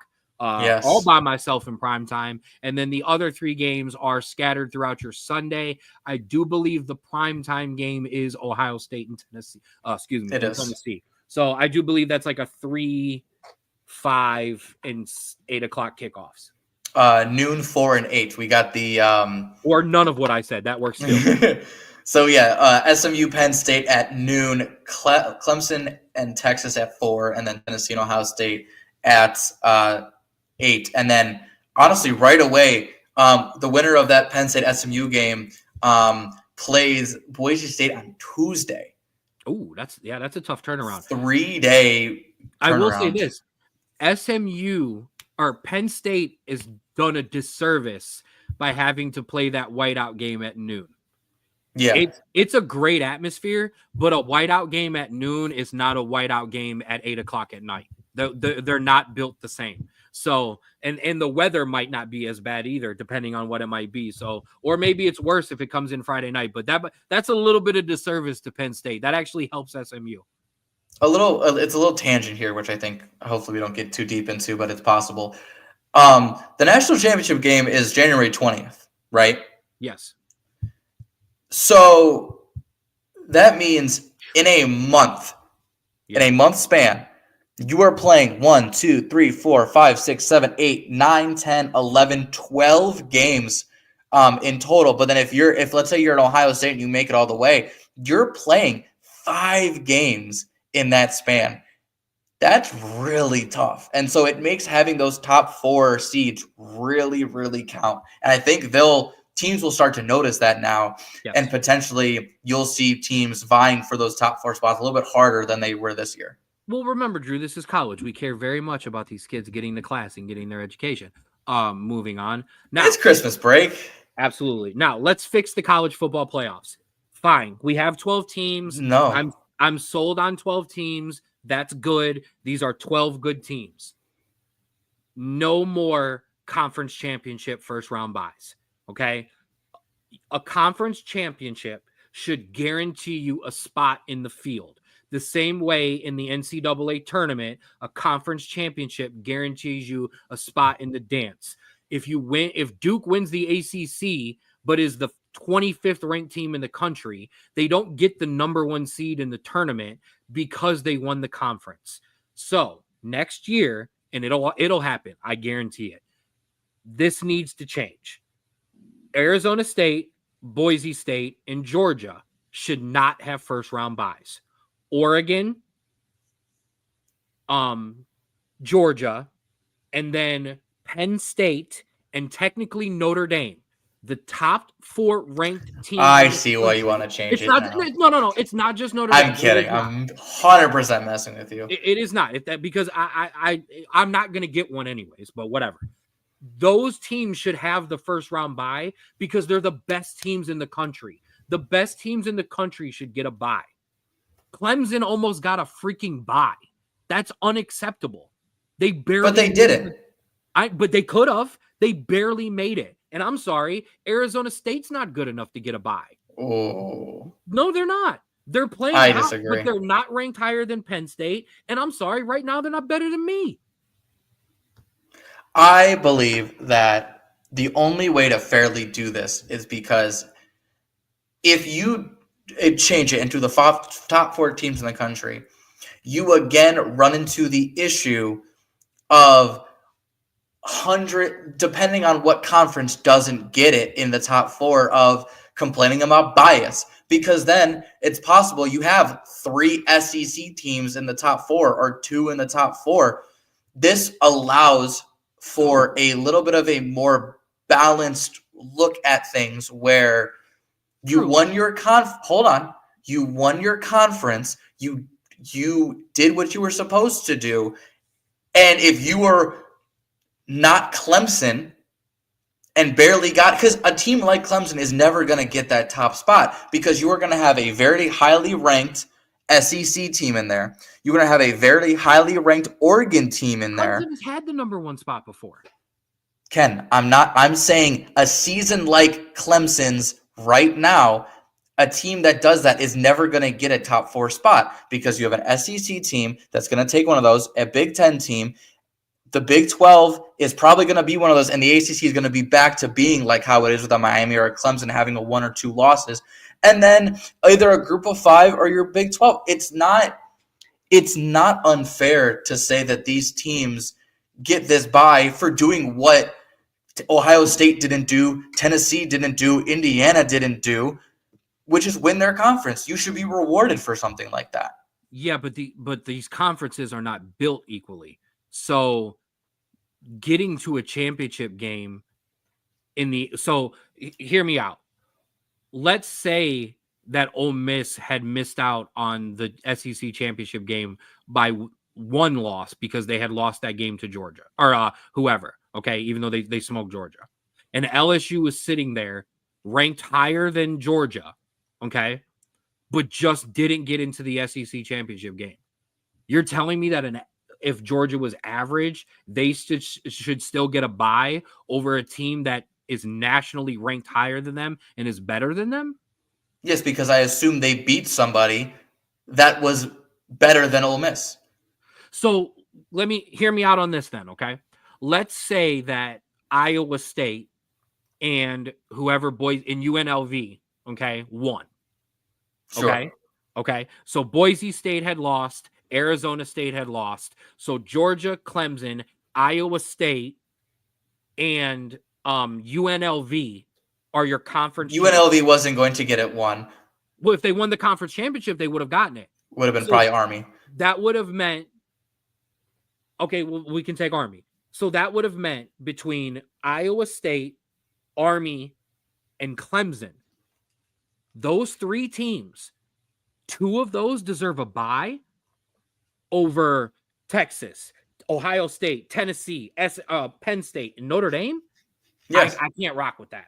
You deserve a bye by playing an extra game in your conference championship and winning it. You deserve that bye. I think if you're good and you get it, you should get the bye on Oregon. I think if you're average and you get in, like Clemson, you shouldn't. We just agree to disagree on that. Now, I will say this. I agree that Boise should have one. They are a highly ranked team. They were disrespected in the rankings they're giving it. But like Arizona State, like, yeah, I'm glad you won the Big 12. That was great. You're very hot right now. Same amount of losses as Ohio State, same amount of losses as Texas, same amount of losses as Tennessee, same amount as Penn State, except they won their conference championship. Arizona State has 2 losses? Yeah. Oh, Notre Dame has 1. Just saying. Where's your conference championship? Oh, I join know, a conference. Baby. I know, baby. I know. You keep giving me these, and I'm not going to do it. All right. That was great. That was fun. All right. Let's talk about your Heisman Trophy favorites. Because the official Heisman, I know I only had 2 people up here last year. Cut the screen in half. Yeah, I know. But they don't invite just 2 people. They invited 4. So Cam Ward, Dylan Gabriel, Ashton Jonty, Travis Hunter, those are your 4 guys. But yes, as Drew said, you can kind of just cut off the bottom of the screen because neither of those 2 guys have a shot. I do want to say this. If Dylan Gabriel is invited to the Heisman Trophy ceremony, Shedeur should be there. His stats are way better, just period. He doesn't have the team that Oregon has. I also don't care who else was invited. The Cam Ward, I think, is a legit 3. I think if he doesn't get the 3rd, then if Dylan Gabriel gets a 3rd, then that is pure like success bias. Yeah, because Cam is the guy, if not for the 2 on the top half of the screen. Exactly, and so yeah, that's just my opinion. But other than that, I could care less who else was invited to this. I got you. I did, so I talked about it. Now, Travis Hunter's stats are the exact same as last week because obviously he did not play in the bowl game or in the conference championship week. So still with those 92 receptions, 1,152 yards and 14 touchdowns, 31 tackles, 4 interceptions, and 1 forced fumble. And then there's your big dog, 344 bleeping carries for 2,497 yards, 29 tutties, and 7.3 yards per carry, which means if you give him the ball twice, you already have a first down. That's insane. I think this race is going to be closer than people think. But the issue, go on. I don't think Ashton Jonty has enough media hype to carry him to a Heisman. I also think, I think that is the case because, remind me, it's not the media that decides the Heisman. It is. There are voters. There is some. There are Heisman voters, and some of those people are media members. And then I do believe the ex-Heisman Trophy winners, I think some of them have votes. But this is a media-based award. Poppy of Dan Le Batard and Poppy had a Heisman vote. So give us a Heisman vote. So I think it comes down to this. What is more important what is more impressive to the voters? An all-time great rushing season or a one-of-a-kind multi-position season? Not saying it's all-time great because I don't believe it is, but it's a one-of-a-kind season because it's been forever since that's happened. It's not an all-time great. But it's unique. Yeah. Yes. Unique, yes. So that is kind of. Are you more impressed with a player playing well at both ends, or a player playing amazingly at one? That is kind of how it's kind of deciding between the first year of Shohei Ohtani and Aaron Judge. because Aaron Judge did amazing at hitting. And he was great, and he just killed the leather off the ball. And then you have Shohei Ohtani, who played really well. It wasn't an all-time season until his later seasons. Yeah. But his first season, it was good on both ends. He pitched good, he batted well, but he wasn't great. And so I think that's kind of the decision you have to make here. And I would lean towards, especially when they did go up against each other, I lean towards Aaron Judge because Aaron Judge was having a historic season while Shohei wasn't there yet. I lean towards Ashton Johnson because he's having a historic season. Travis isn't at that level. So I'm going to tell you how I feel, and then I'm going to tell you what's going to happen. Of course. You have swayed me, Straub. I have been on the Travis Hunter bandwagon for a while. I'm on the Colorado bandwagon. Let's just be real here. Let's be really real. I think Travis Hunter is more deserving of the number 1 pick in the draft than he is the Heisman Trophy. Okay. And I think that is getting misconstrued into Heisman votes. It normally is. Travis Hunter is probably the most talented football player in college football. The fact that he is a star wide receiver and is a shutdown corner is legit. Okay, that's amazing. Ashton Johnson is having a Heisman Trophy winning season. He is single-handedly carrying an average Mountain West team to a college football playoff first-round bye. Okay, and you can take everything that I just complained about and say, I don't want you to give those first round buys to the conference champions. I just want you to give them to the top 4 rated teams. If you did that this year and your first round buys would have been Oregon, Georgia, Penn State, and Notre Dame, I would have argued Boise State would have deserved one of those spots. That only happens because of that guy in the right-hand corner of that box. He is literally doing it on his own. He is their entire offense, and it's going to absolutely screw them come college football playoff time. Oh, yeah, absolutely. Because it's not going to work against these top-tier talents who are running 5 stars out on the first round of defensive line, and then 4.5 and 5 stars and a couple 5 stars left on the second round. It's just not going to work. He is single-handedly had one of the greatest seasons of all time. He deserves the Heisman Trophy. Travis Hunter should be a top 5 pick in the NFL, and he deserves that. He doesn't deserve the Heisman Trophy. However, I think Travis Hunter is going to win the Heisman Trophy, and I think he might do it in a landslide. Which hurts. And not because I don't think he deserves it, because I think he's having a fantastic season. Because you have spent 13 weeks advocating for it? Is that why, Straub? No, because in my opinion, I know this is going to sound very much dad, get off my lawn. Come on with it. Travis Hunter winning the Heisman feels like the first shift in less looking at the impact of a player and his team and more along the lines of how popular is this man. Because Ashton Johnson means more to his team in terms of results than Travis Hunter does, because you have Shedeur, you have all of that talent, but he is the more popular athlete. Mm-hmm. And I think that is what I think hurts a little bit more, is because I think that Ashton Johnson is the more valuable player to his team, which what this award is. And I think Travis Hunter is going to get it because of what's around him. You're not saying he isn't talented, but it's boosted by what's around him. That's perfectly said. And that is exactly why Johnny Manziel won it over Manti Te'o. I was too young to really look to even that, but no, Johnny Manziel, he had one of the greatest college football seasons of all time. I'm just Manti Te'o. Being a hater. I am. That's my guy. Girlfriend. His fake girlfriend would be very upset with you. Shut up. There is one game left. The college football season is not done yet. The most, and I say this every year. I've said it every year for I couldn't tell you how long, and I'm going to say it every year until I die. This is my favorite game all year.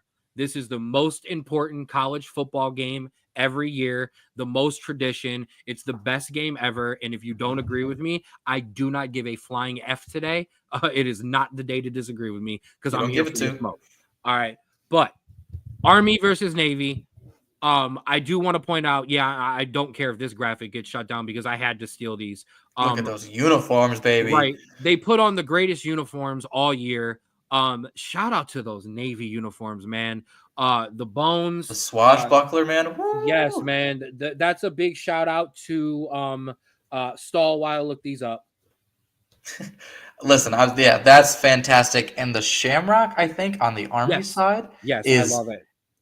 But with the all black, I love a good matte black uniform with the American flag. It's such a hard picture. But yeah, the swashbuckling uniforms are fantastic. Also, by the way, both teams beat Air Force this year. So the winner of this will take home the Commander-in-Chief trophy. So even more on the line for these two. Both having great seasons. Both had their seasons derailed by a certain someone on the other side of the screen that decided to actually have a good season this year and ruined us of this being a potential college football playoff matchup.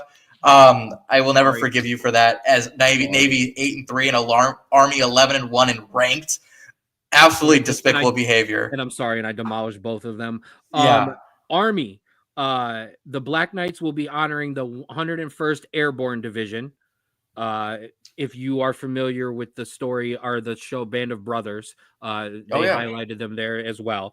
So the 101st Airborne Division. Navy, they are paying tribute to the the Fighter Squadron VF-17 during World War II, also known as the Jolly Rogers. And I love Army. We are Go Army over here. Just let everybody know, Go Army beat Navy.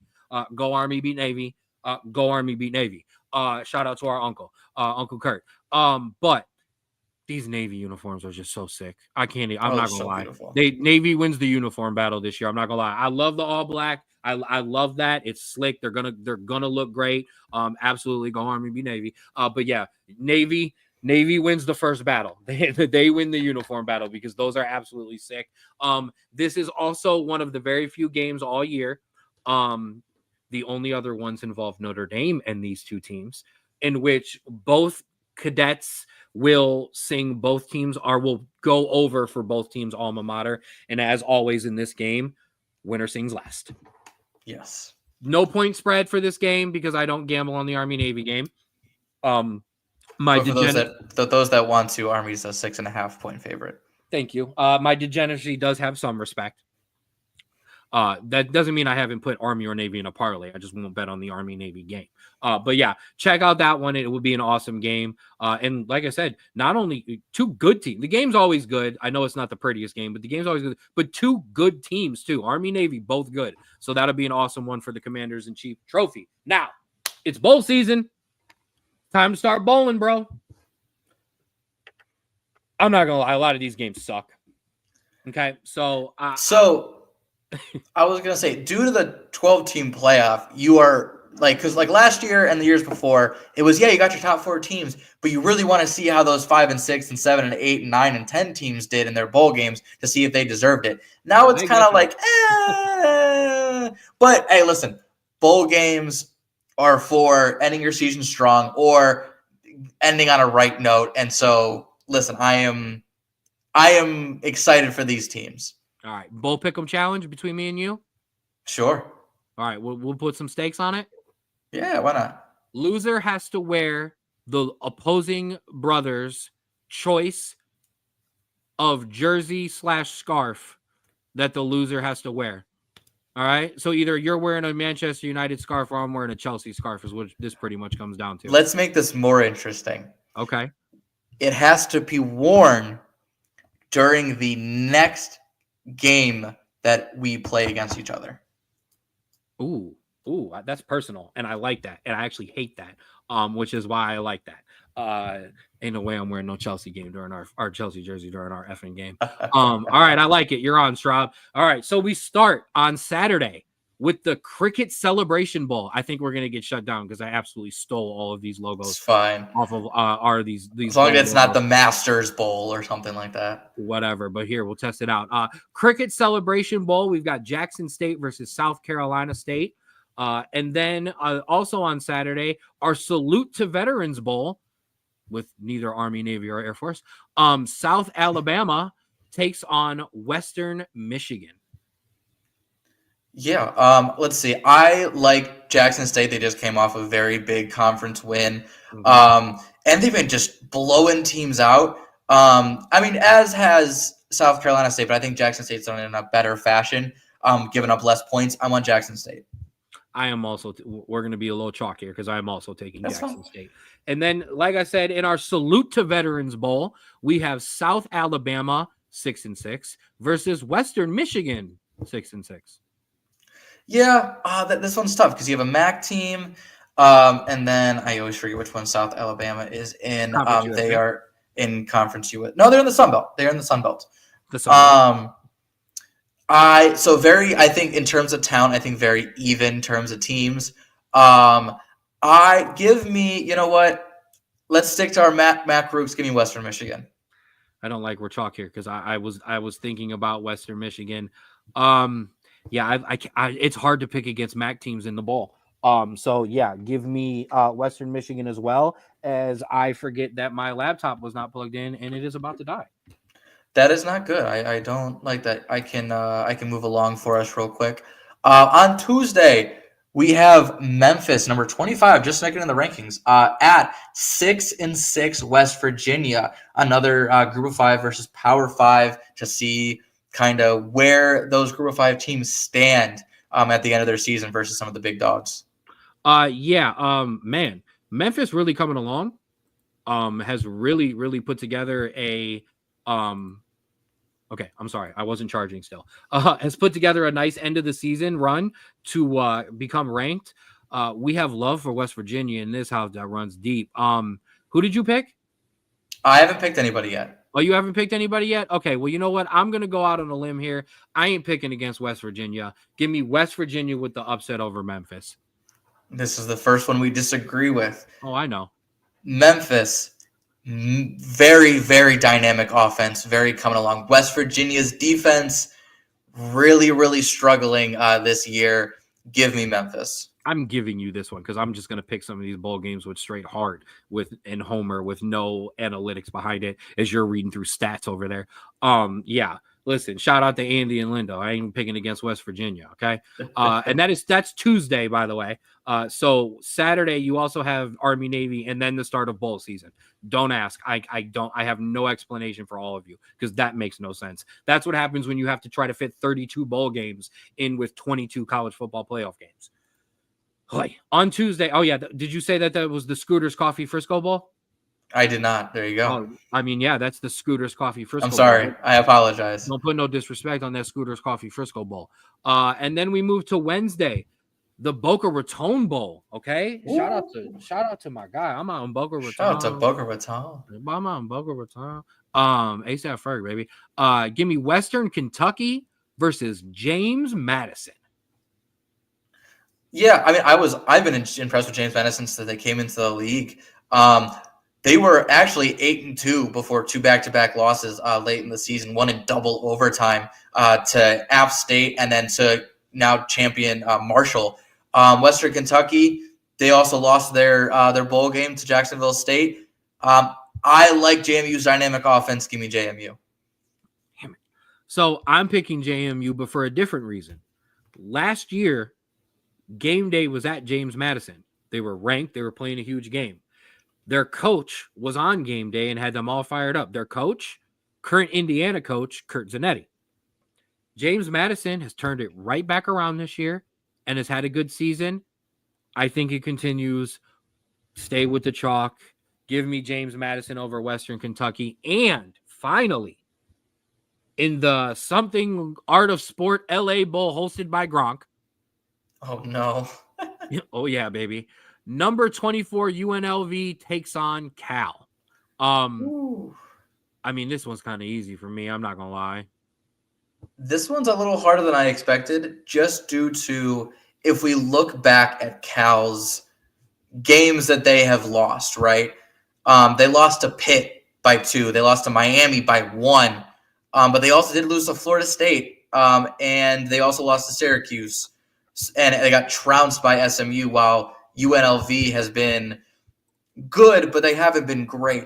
This one I think really depends on how like how many transfers from each team goes. But I will say I'm going to go on a limb. I'm going to say Cal gets the upset. Did you really? I said this was easy for a reason. I am going to take a lot of these underdog teams to upset some of these ranked teams because they're pissed off. They didn't have a great season and they want to make a name for themselves in the bowl game. Young guys want to make a name for themselves for next year. And a lot of these other ranked teams are kind of just done. Looking forward to next year, having a lot of guys hit the portal. I think there'll be some flux. Yeah, I'm taking Cal over UNLV as well. I love it. I love it. All right. Well, that'll do it for this week. So what I did is I took you up to Thursday's show. There is a game Thursday night that'll get previewed with all of the other bowl games between that Thursday and the next Thursday. It's the R&L Carriers New Orleans Bowl, baby. Dude, let's go. Let's go with the Champ Sport Dick's Sporting Goods Bowl. Yeah, all of the above. Oh my goodness, it's too many. So that'll do it for our 11th college football slide for the record. Yeah, there was 11 college football slides this week. You had to throw all the Heisman stuff in there as well. But to wrap it up for the college football section, you know what time it is. It is time for Big Bros Big Bets. Let's check in on last week. Now, like I said, I gave you all of the spreads and the upsets. I gave you every game. I wasn't picking those clearly. But we had a great NFL week again. I have not been keeping track of these. I wish somebody would go back the past couple of shows and keep track because we are killing it in the NFL. Buccaneers, Eagles, Vikings, Saints, Seahawks, and Chiefs. Thank you very much. Bills. Oh, so close to another perfect week, man. We almost have back-to-back perfect weeks. But so this week, as I said, I told you I was not giving you the spread for the Army-Navy game. I don't do that. But those are all your bowl games. Your favorites are in the spread party. All of your upsets are in the bottom. As you see, Jackson State and South Carolina State are pretty much dead even. So it's a 1.5 spread. And then obviously you see Jackson State is minus 105. Get you that money on that West Virginia game right there. I'm just telling you right now, it's there sweet for you. And I have a huge NFL run-in. Yeah. Listen, man, I was feeling some type of way. Don't ask me why. Okay. So we'll start tonight. I got the Rams on an upset. I got the Commanders. Give me the Bengals, the Chiefs. Give me the Jets to get back on track. Ravens take care of business. Bo Nix continues his Rookie of the Year candidacy. The Cardinals figure it out. Jordan Love is back. The Vikings are for real. And Michael Penix Jr. comes in and wins the game for the Falcons. That's your NFL run-in. See, I agree with everything other than you forgot that the Desmond Ritter comeback tour is continuing and is going to beat the Falcons on Monday Night Football. Number one, I'm not rooting for, and I'm not picking Desmond Ritter in any kind of bet. Number two, for the sake of the show, there's no way in hell I'm doing that. Just absolutely not. I'll keep the gimmick going alone just for that. But yeah, so that'll do it for Big Bros Big Bets. We're on some good time, bro. Not bad. Not bad at all. So let's get to the footy, baby. Let's talk some EPL. We've got some news and notes. It's back down to earth for Manchester United as we lose last week to Corner FC, and this week we lose to former United FC.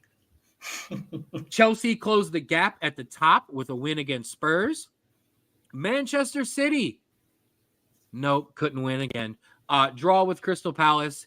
And my last big note, Liverpool remain atop even when they didn't play. I'm going to make this segment all about me. I don't care. What a game. Down 2-0 after two sloppy slips from Mark Cucurella. But this attack is probably the best I've seen since Eden Hazard and Diego Costa and Willian were all playing together. This is a team that for the first time and for a very long time, I am confident we can score every time we put the ball into the final third. They are fantastic. They are flying. They are fluid. And as long as we can kind of shore up that defense in January, I think that we can stay where we are. All right. So considering the next segment is all mine. Yeah, that is true. I will give you some. I will turn down my hatred of the Blues, and I will give you some honest perspective. If you hadn't stumbled just a little bit at the beginning, I think you legit could be challenging Liverpool, Liverpool for the title. Yeah, that's the issue. The only thing is, and this is not fair to your team, you ain't done it, so we don't believe you can do it yet. We don't either. This My own coach incarnation doesn't believe it. Right. Well, he's downplaying it because that's his job. That's Pep Guardiola 101.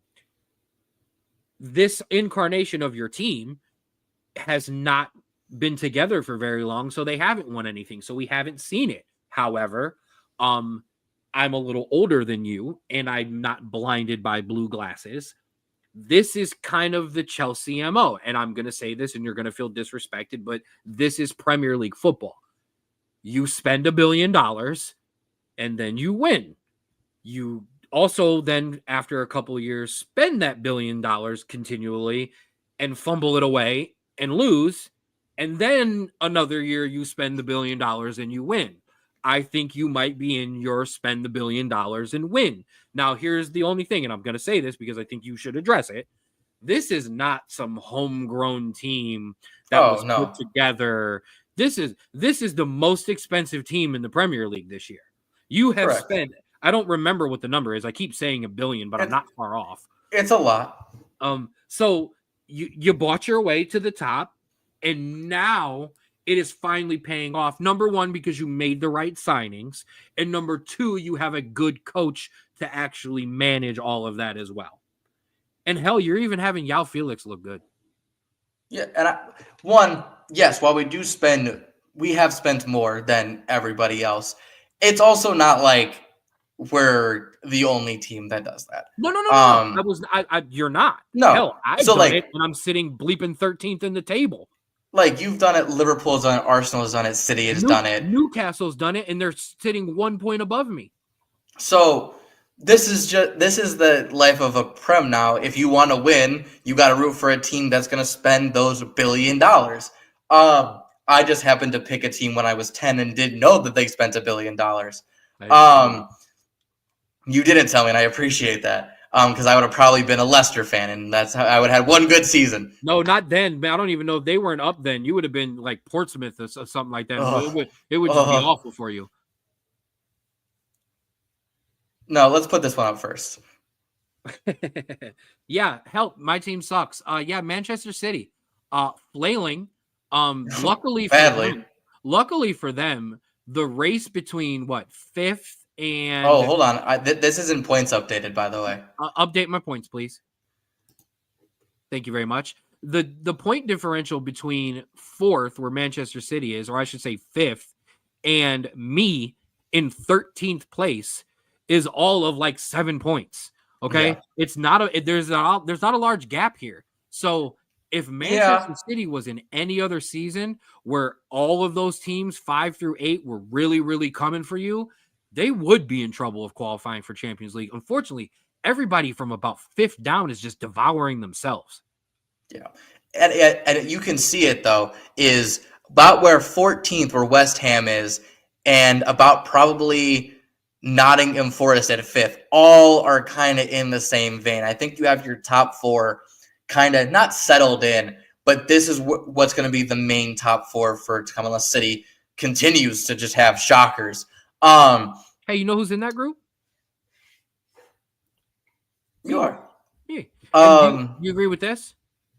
Everyone being a title race and would be amazing. No, because like I said, I don't believe that anyone outside the top 4 has a chance for a title. Right? I'm not convinced that anybody out of the top 3. I think City can come back. I truly do. I don't believe it's going to happen if we're going to put that out there in the space of the internet. Now, we haven't talked a lot about the Champions League. We're going to once they get past the group stage because Drew wants to go on a 25-minute rant on how he hates the new Champions League format, and I'm going to allow him to. You have no idea. I'm just going to back out. You just I'm literally going to leave and go eat. But Manchester City didn't just tie with Crystal Palace. They then blew a Champions League game and lost. I'm sorry, drew to somebody. I don't No, they remember. lost to Juventus. Oh, I'm this sorry. week. Yeah, they lost 2-0 to Juventus. We'll talk Shout. about it. Oh yeah, we will. I won't. I almost gave shout outs. I almost stepped all over the end of the show. But yeah, so it's not good. It's not good in Europe. It's not good in the Premier League for Manchester City right now, and I can't get enough of it. No, listen, I think it's fantastic. I'm just saying that I give Manchester City the slimmest of hopes to come back and potentially win a title.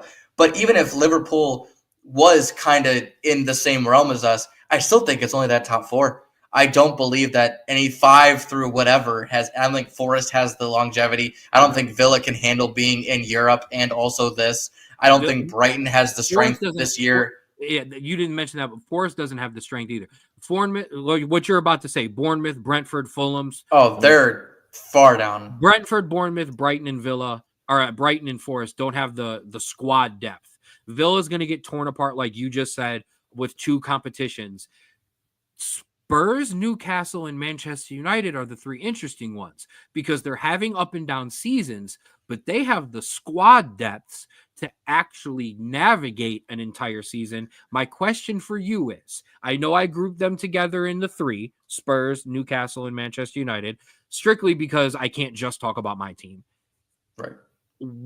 Is there a chance that come end of the season, 5, 6, and 7 are completely flipped with 11, 12, and 13? You and the people around you have to do something that, 1, I did last year, and 2, I don't believe you can do, is that get settled in enough to start winning games continuously. Mm-hmm. Because you are currently in the slide that I was in 2 years ago, which is you have a good game, but then you draw or you lose, and there's no momentum saved whatsoever. Shout out to my boys who came back and won 2-1 today against some team that I could not even tell you how to pronounce. Victoria Pilsen, sure, from the Czech Republic. Exactly. But that's the issue is because Forest and Villa and Brighton are going to slip up. They're not the top 6. They don't continuously win like those teams Bournemouth, do. Brentford, and Fulham are going to probably just sit there. Right. So you have to do what you haven't shown in the past 2 years, and that's be consistent. I truly think that by the end, because I mean I don't know how many games we are. We're about halfway. Or no, we are 14. We are 15 games into a 38 game season. So we're just about halfway. I think Manchester United can make a run for Europe. If we're talking 5 and 6, I would say potentially, but you have to. It's coming. It's coming. Don't worry. The issue is we gave Poch an entire offseason, and he got us to 6th. Mm-hmm. You are giving your coach half a season Ruben Amorim to make up 7 spots. I know. And I know it's close, and I know there's only a couple points between 6th and 13th. I get that. It's still really hard to make up those points, man. I know, but remember, I kind of lied. I said I didn't lie about how much I care about Notre Dame games. Manchester United games affect me very deeply, so I'm trying to keep the optimism alive because if I don't have any, it's going to be a very depressing footy segment for the rest of the year on out. Now, do you have anything else? Nope. Let's move to your celebration. Go patting yourself on the back. He's going to go change, and I'm going to put the score up on the board because we had an MLS Cup final this weekend. And as you can tell, the LA Galaxy beat the Red Bulls 2-1. I don't know why you put that down. I don't want to see your shirt. This was a very blistering start for LAFC, and they held on at the LA end. Galaxy. I said LA Galaxy. No, you said LAFC. Anyways, they held on and beat a very punchy Red Bulls team that kind of took them to the brink a couple times, but they held on. Ken, you are champions here. We'll put it up on the graphic here. You were the main logo here. In your first season of really watching MLS, you got to see a championship. I hate you. And again, I hate you. But how do you feel? I want to thank God. Oh, we're ending the show here. Have a good weekend, guys. I don't want to hear any of this. Well, so here's the funny part. Like, we joked about this behind the scenes on the show. Here, we'll go full screen for a second. Because I would just want to show off the jersey. We joked about this behind the scenes that when I was determining which official team I was going to watch in the MLS, that it would be kind of funny if the team that I picked won right away, just because of how I watch the MLS. So shout out to me for picking this team, but I didn't pick this team. I've rooted for this team for a very long time. I have the David Beckham LA Galaxy jersey to prove it. Shout out to my guy, Kobe Jones, original OG of the LA Galaxy. All right, so don't test my MLS fanhood, okay? Been around the block with this league. I just have issues. We got beef sometimes with the league, okay? So shout out to my Galaxy. We did it for Ricky Pooch, who was injured in the semis. We did it for Ricky. All-around phenomenal team effort. I'm gonna give some absolute credit to the Red Bulls, man. They come at you directly. Yeah. None of this funny stuff. Long ball over top, direct passes through. We are trying to score, and they had chances. Defense held strong, and then just what has happened all year long. That offense is, I'm sorry, the best in the league. Don't care what Inter Miami says. Best offense in the league. And they took care of business. Yeah, listen, you played a team that kind of was good for them, was very balanced in their attack, which is Forsberg, Morgan, and Van Zier. Yep. All having 5 or plus goals or assists. The issue is when it comes to cup finals, you need that guy. Yep. And all throughout the playoffs, it's been Peck. It's been Peck, and then Pencil just the way he stepped up in the final, man. Oh, absolutely! Like fantastic game. And Delgado, absolutely fantastic in the midfield, kind of controlling that entire game. But finals are so to win the league. Obviously, it's different in the MLS, but to win the league, they say you need a team effort. To win finals, you need a player. You need a performance from a player, and the Red Bulls just don't have that. No, that was, I think, the issue is, but you did, and I think that was the real difference maker. It's why LAFC beat Philly. It's also why Columbus beat LAFC, is because LAFC was probably the better team than Columbus, but Columbus had the better players in that game. Yep. I also want to give a shout out to Marco Royce, who finally, after a very long playing career, I think it was 14 years, has finally won a trophy. My man's never won a freaking trophy, man. And he's a very outstandingly talented player who has played on some great teams. So I'm glad I was able to win one for Royce. I will say this, though, because I'm a soccer purist.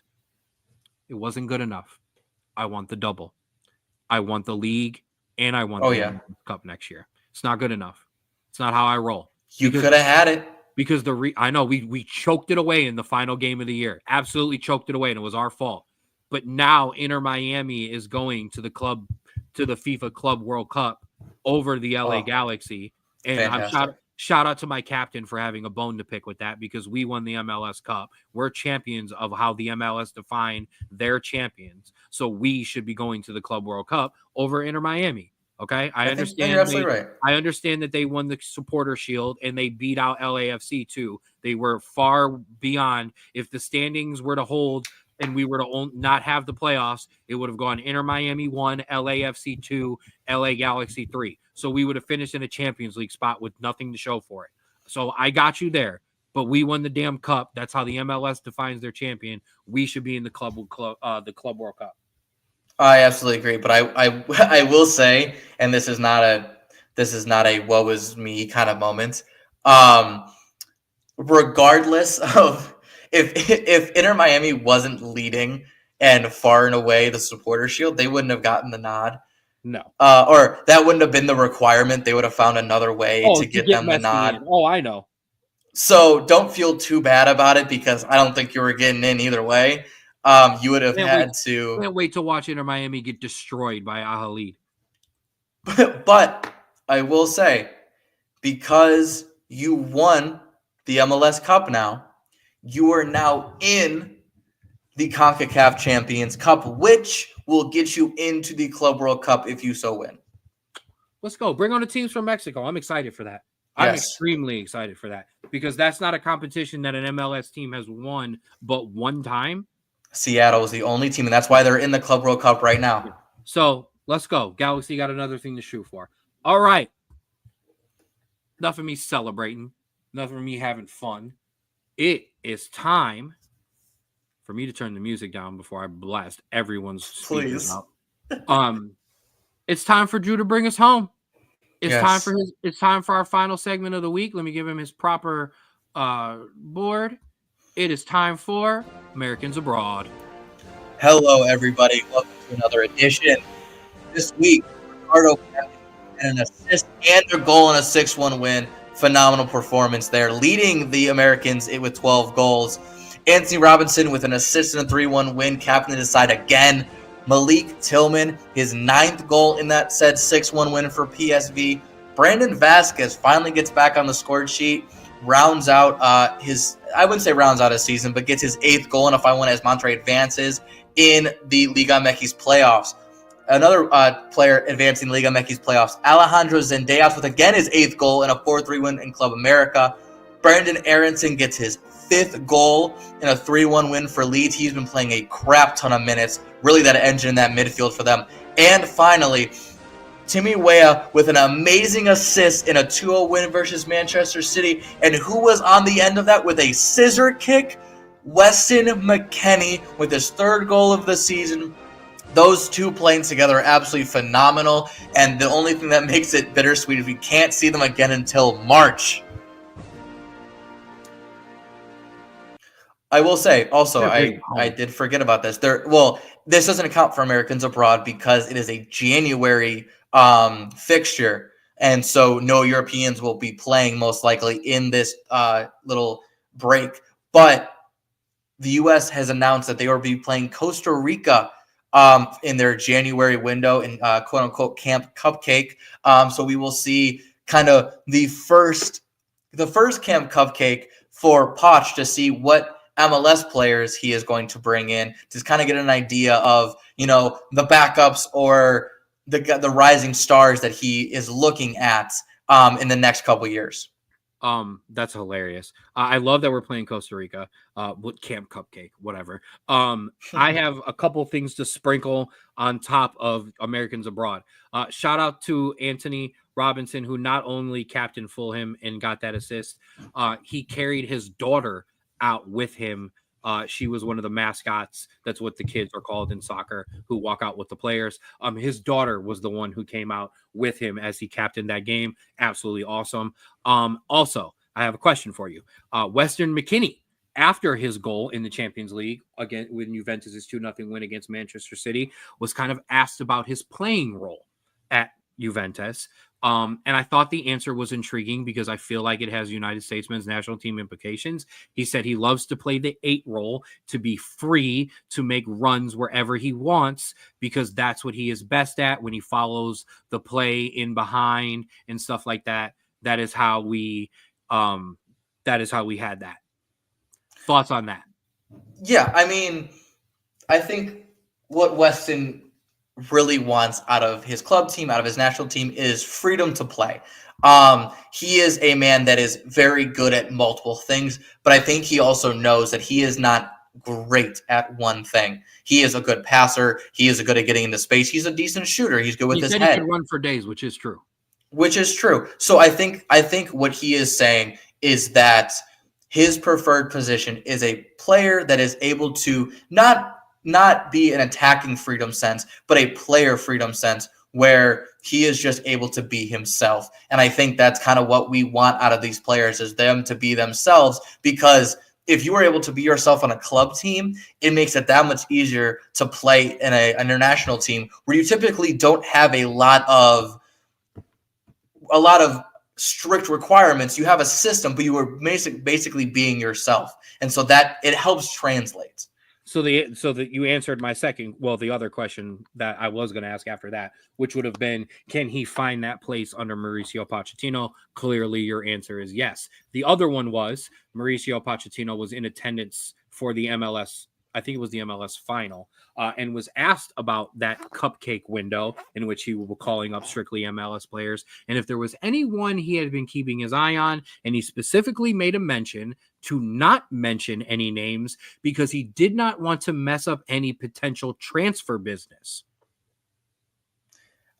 I think this goes to a couple players, because I think Diego Luna has been looking at a couple teams. Yes, And I that is a big thing for me, is that and I think the thing is when you have previous head coaches, I don't want to mention just Greg, because I think other coaches did this as well, where they are so focused on the team's growth that they fail to neglect that player growth, individual player growth, will in the long run help team growth. The coach's name you were looking for is Jurgen Klinsmann. Yeah. And so I think the difference here is he understands that by allowing these players to branch out, even at the expense of being in the national team, they will eventually one day be at the level to make the national team consistently, because he understands this isn't a time and place to be playing picky with who comes and who goes, because he understands the importance that these players' careers will have in the national team with years to come, which I think some other coaches previously were more along the lines of, well, he needs to get with the team. Have to go to Europe. Not even just Europe. He needs to go to the national team because he needs to understand the system. If he doesn't understand the system, he's never going to get in the team, and yada yada. Where no, the U.S. team should never operate that way. Go play. And the other reason he did it is because of what I just said. Every single time Jurgen Klinsmann or Greg Berhalter would open their mouth about one of these guys in the MLS, it was, they have to go to Europe. They have to go to Europe. They have to go to Europe. Poch purposely didn't say anything, because now those guys can be free. I can go anywhere I want, and Poch will still look at me. He's not telling me I have to go to Europe. If you're good enough, go to Europe. Yes. Go to Italy. That's Ken's answer for everything. Just all the American players. Mine is go to the Dutch league, so I get it. Yours is go to the Dutch league. Mine is go to Italy. Okay, so I wanted to sprinkle those in on the end. Those were some important soccer topics, and we weren't over 2 minutes or 2 hours yet, so I wanted to make sure we got there. So that'll do it for Americans abroad, and that will do it for us here on the Straub Sports Show. I want to thank you all for rocking with us this week. Big time in the comment section again, as always. Shout out to all of you, Daniel, to Nick, Sean for jumping in on the footy. I know he wasn't going to let it be quiet without him having something to say. But thank you to all of you. I feel like we had a really great show today. Some good back and forth, some good dynamics. So we appreciate you, all of you, for rocking with us on the 216 Sports Network. And let me check real quick. See if we got one. Nope, not yet. And for anybody who has been rocking with us on our own page on the Straub Sports Show, I need you to all do me all a favor. Do us a favor, all of you. Take your phone out if you're not watching on your phone. Scan that little QR code that's about to pop up on your screen, and it'll take you right to the Straub Sports Show YouTube page, your one-stop shop for everything Straub Sports Show podcast. Our interviews with Browns legend Hanford Dixon and Joshua Cribbs, all of our interviews with the Rapids, and our interview with Akron City FC, who I want to give them a shout out. They are going to be playing in USL League 2 next year. That is massive on the soccer level, especially for a team like that plays in Akron and for Akron City.